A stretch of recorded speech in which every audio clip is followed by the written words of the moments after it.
What if I told you that you can build your own working calculator using PictoBlox in just a few minutes? Not download one, but actually create it yourself using simple programming logic. In this project, we build a basic calculator that can perform addition, subtraction, multiplication, and division using 4 important variables: first number, second number, operation, and result. First, the program asks the user to enter the first number and stores it in the first number variable. Then it asks for the second number and saves it in the second number variable. After that, the user selects the operation such as plus, minus, multiply, or divide, and this choice is stored in the operation variable. The program then uses logical conditions to check which operation was selected. For example, if the operation is plus, the program calculates first number plus second number and stores the answer in the result variable. If the operation is minus, multiply, or divide, it performs the corresponding calculation and again saves the output and result. Finally, the calculator displays the result on the screen.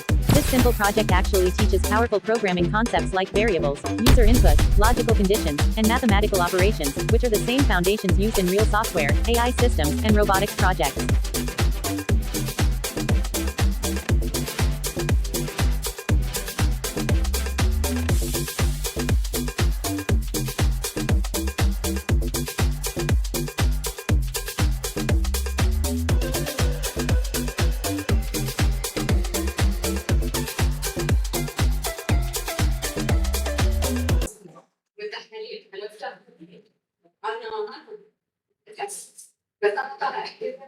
انا